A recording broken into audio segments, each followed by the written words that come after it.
Welcome, weary travelers, to the halls of Phyrexia. I'm Joe, and Ricky will be talking. I'm a legendary lord! Yeah, so last we left off, we expected this to be the last episode to be the end, but then Elesh Norn shows up out of nowhere, and I'll just kind of tell you what's going on here. She says, so worried. We offer you no threat. We offer only harmony and peace. We are one. All will be one. Why resist? Your friends are already here. And she just turns, and it says Nahiri had clearly not survived her fall. The spikes that had been breaking through the skin of her back and shoulders were more pronounced now, turning her outline into a grotesque parody of her own floating cloud of blades. Her hands were gone, arms replaced from the elbow down with metal blades. Cracks ran through the metallic skin of her body, showing molten metal beneath, and her eyes glowed with the same terrible burning heat. That's why she's like a cyborg here. Yeah. It's also worth noting that she did die. It says she died, but she's still a planeswalker. But if she's a planeswalker, then that means she still has her soul. So whatever the Jin-Gitaxias' new oil is doing, it's corrupting the soul in such a way that when they die, they still have it. So Tibble getting thrown off that building means he did die, but it's going to keep him alive and essentially reanimate him, and he'll still be a planeswalker. But is there anybody else you could think of that might be relevant for? Oh! Yeah! And was he completed with Jin-Gitaxias' oil? Well, all of them were. Jin-Gitaxias is like the new current oil, the updated oil, is the oil that's going through everything. So Jace, even though he was stabbed with the sword, he's still completed. Okay. And he shows up as well. And also, while this is all happening, they see that there's Nissa. So this is crazy. They're basically going through like a zombie apocalypse thing, but like if you get bit, kill that person. You're still gonna come back. Yeah, exactly. That's crazy. So then it's Nissa, we have Tamio here, and then basically just Tyvor's very upset, specifically at seeing Nissa. He didn't know her extremely well, but he sees another elf. And so just that, like, kind of like seeing a person of your own culture kind of thing is what makes him particularly upset. Mm-hmm. And it says this was more than hard, this was an offense. And Elesh Norn says, Nahiri fought us, but she found peace. Tyvor's just looking at Nisa just like, this hurts, Tibble. Am I a joke to you? Yes!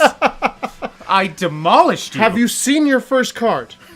Have you seen your first card, Tibble? Come on. You're not just a joke to me, even though I decked you easily. You're a joke to the multiverse. Your best card starts off as a creature. You have to pay 7 mana to get you to be good. But yeah, she says, this is great. Elesh Norn's like trying to like help him out. She and Nissa came from the same place, but they were never friends. Now, they are sisters, united. Finally on the same side in every way. They are one. So Elesh Norn is trying to convince them that this is all good. Nahiri's here, Nissa's here, they're from the same place. They hated each other, now they're sisters. It's all good.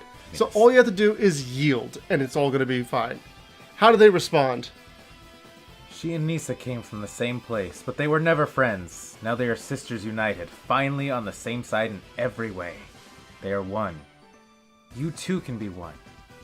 Only yield and it will be over quickly. Leave it to the mother of machines. There was a problem using me as a base for Phyrexia. It's true. There's a lot of... Wait, what? Anyways, so yeah, basically that's how this whole little chunk of it ends, with a kind of a cliffhanger. We don't find out what happens to Koth. We don't find out what happens to Karn. What happens to Malira. They were all up above these levels. Something happened to them. We don't know. Maybe they got away. Maybe they didn't. My speculation is that Karn most likely was not saved, and that something horrendous is going to happen to him relatively soon. The other possibility is that Elesh Norn is going to kind of fuse with things. Now, while that's happening, you then have Tezzeret, and it's really awesome what's happening with Tezzeret. What's happening with Tezzeret? Oh! Chow! The thing's happening with Tezzeret. So, all these things he's wanted the whole time, he's wanted his Darksteel suit. He's wanted to replace his entire body with Darksteel because the planar bridge is actually destroying him from the inside. It was already strenuous, but as soon as he started putting Phyrexians through it, it started exacerbating things and making things even worse for him. But the problem with all of this is that while that's happening, he's also getting these whispers from Phyrexia So he's feeling like there's this connection that he doesn't want. Phyrexia infects? Yeah, what? Phyrexia infects? Yeah, exactly. And it goes through it, so it's going to infect the source of the portal. Exactly. And he was already with Phyrexia. It's just like, why are you booing me? I'm right. So So now it says that he says, I must see Mother. He's literally like yelling at the guards. They're there like, why are you talking to us? And eventually what happens is this, bring him to us, a voice boomed out. Send the other Jinka taxis for reconditioning. At that the guards stepped away, one taking Rona's remains away. Now the reason that Rona's in this scenario is that Tezzeret brought Rona to New Phyrexia under the guise of the idea that Rona had led an insurrection trying to usurp the Mother Machines. When in fact Tezzeret basically just dunked on Rona as hard as he possibly could. And then he's using that as his out to try and be like, look how loyal I am.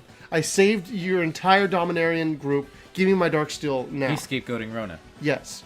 It's like, somebody's starting an insurrection against the Mother Machines. Somebody blue black. Here's Rona! Yeah, exactly. Somebody with a metal arm. Yeah. So basically he kills somebody Rona. who's always followed Phyrexia. Here's Rona. With an affinity for artifacts. But yeah, so Rona gets basically thrown into the bus. Elesh Norn takes her in, and she's going to obviously reanimate her, do her whole deal, discover something new about Rona, all that.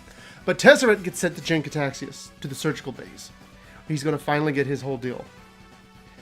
So basically, it says that he's inside of this chamber, and after all these different things he's done, we have this moment where Tezzeret realizes he's in a lot of trouble. All of his body has been replaced with Darksteel. He's very happy about that. Mm-hmm. But at the same time, he's on the same metal bed that Karn had been on that stopped him from planeswalking away. Oh. Also, is that bed supposed to be an allude to Ashnod's Altar? Or no, the one that Yawgmoth put Dyfed on?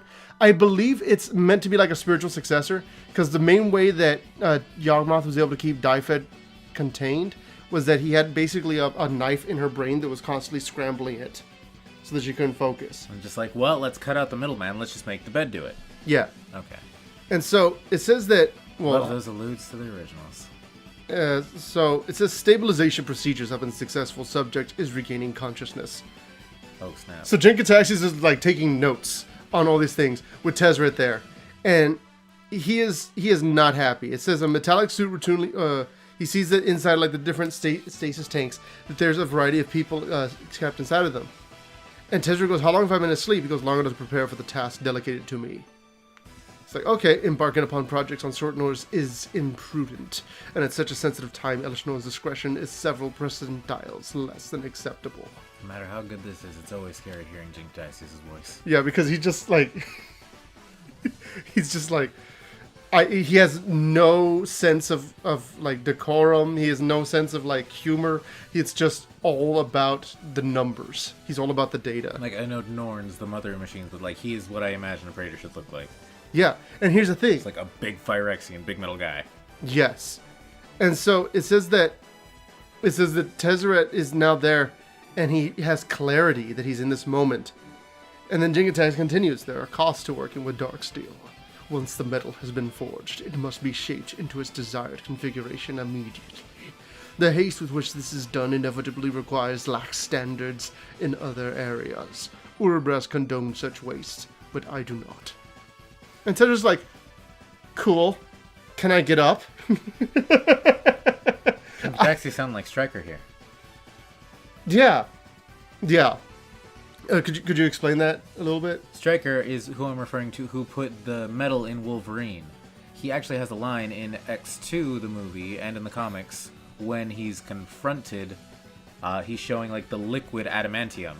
And then he just has this really haunting line, just like, once the metal cools, it's the strongest you can ever imagine.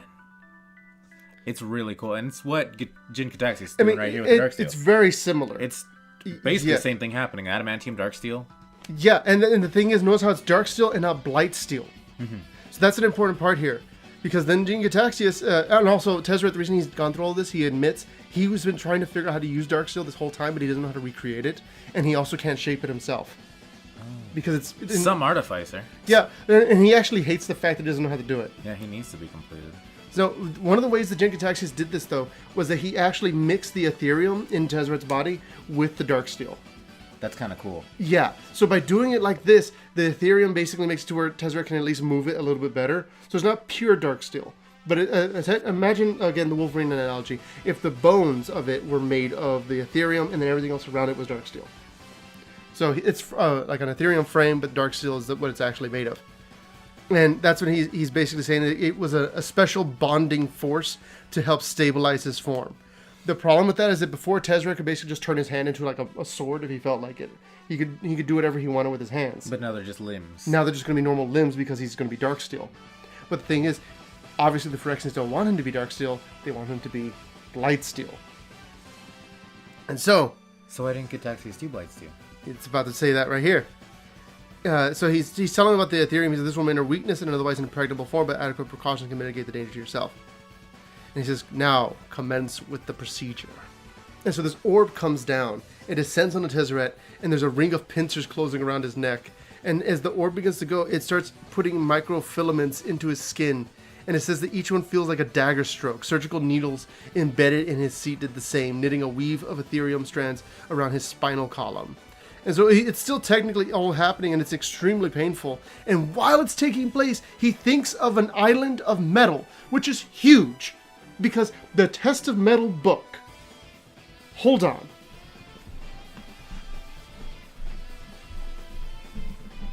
He's gonna bring something, and I'm probably not gonna be able to see it. They haven't finished my eyes. What was that, Joe? I think Ricky just thinks I'm in a rock band or something. This right here is an old Planeswalker novel called Test of Metal.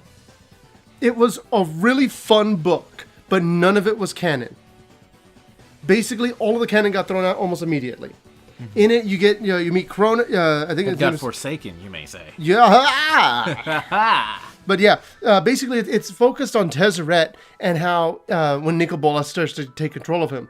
And there's this whole thing called, there's a little contraption inside of his head. This is where that we get the joke of, can I call you Tezzy? The entity that was put in his brain is what talks to him that way.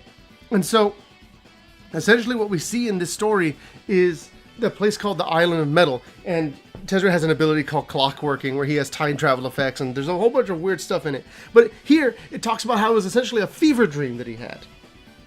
And that was like his way of getting out of the whole thing happening with Bolas while his brain was being restitched back together. He was basically just creating a story of his own experience and coming. So Tezzeret just has escapism. Yeah, essentially. Well, in Test of Metal, he actually kills Nicol Bolas. Uh-huh. And then it's revealed that Nicol Bolas that was there was actually just like a copy of the actual Nicol Bolas who was Nicol Bolasing everywhere else. Was that basically just like, wow, I did that. That was really hard. I'm not going to kill the real one. I'll just work with him. Somebody else will do it. Yeah, exactly. Now, Tezzeret basically discovers that like he has the opportunity to like move his Darksteel hand, and he's like, wow. And he says, wow, you have outdone yourself. And he goes, negative. This advancement was well within my abilities. It's like, okay, yeah, take the compliment. And so he wants to leave, and he's terrified, and he goes, Darksteel has another drawback. The conversion to Blightsteel requires weeks, if not months, of exposure to the glistening oil. So it's going to take months to make Tezzeret completed. And it says, with the click of his claws, the Praetor called the operator orb back down. He tapped the orb, causing a slithery tentacle to emerge from within its nest of appendages. Fortunately, advancements have been made to minimize this issue as it pertains to the task at hand. And it's the reality chip. He's going to implant him with the reality chip because this was not part of the agreement. I'm going to tell Mother. I will tell Mother, and she will be upset at you. There's no violating an agreement already broken. And then it's at that point that one of Urubrask's lieutenants in the vial comes up. They knew that Tezzeret betrayed them. And this punishment, they're going to complete him. I just imagine Urubrask being like, yeah, sell him out for not siding with them. Imagine not siding with the rest of the Praetors. What? Hey, how are those Mirrans doing in our camp? Are they okay? Okay, just making sure. And so basically what that means is Jin-Gitaxias is specifically completing Tezzeret to be one of his champions. A Darksteel champion that he can then use to usurp Elesh Norn. Listen, he says it right here. Such developments do not displease me. They introduce possibilities intriguing enough to let them unfold as they will. Nevertheless, I regret not feeding your tissues to my larva upon our first encounter. But as oversights can be corrected, so too can the treasonous be. What is Elesh Norn's nomenclature? Forgiven. And Tezzeret's like, get me out of here, please. I like how they're building up Jin-Gitaxias. They're characterizing Jin-Gitaxias more, because, like, Vorinclex is just a beast. Yes, Vorinclex, monster. Shaldred, token, Black Praetor. Yeah, because Shaldred's she's the black-based one, so we'll allude her to Yawgmoth. Yawgmoth, but she's actually not going to be all that important. Elesh Norn just hates her. Yeah, pretty much. Urabrask is actually a good guy. And then Elesh Norn is the main antagonist, but what if he's a secondary antagonist against her? Enemy of my enemy. Well, the thing is, everyone wants their own control. Vorinclex doesn't really care. Shaldred actively wants to become the mother of machines. Like, oi, if you complete everything, are you going to stop me from fighting that guy? Do you want to fight that guy? Yeah. I don't need him. Okay. And so what happens is that Tezzeret uses his metalworking Can I have a abilities. sphere specifically to fight people? Yeah, sure, I'll stay away. Yes. I have won. I've gotten everything. I rule this plane. Sphere, yes. Anyway. Yeah, pretty much he's kept in a cage and he's happy with it. So, but basically Tezzeret, he uses his metalworking ability to gain control of the Urabrask lieutenant, the little, the red line Phyrexian. And he makes it bust out of the thing, run up, and attack Jin-Gitaxias. And Jin-Gitaxias is like, what are you doing? And while it's happening, the little guy goes, and he's able to basically break the binding on Tezzeret enough for him to break free and planeswalk out of there. He blew it out of there. So, Tezzeret was able to get away. And Jin-Gitaxias... fly away. Jin-Gitaxias is literally holding the reality chip, trying to, like, get it, but he doesn't make it. And it says, filth, darkness, desolation. Many words have instead of Tide Hollow, the forsaken underground where the Esper elite relegated the dregs who reminded them of their sins. Tide Hollow is where Tezzeret was born. That's where he planeswalked.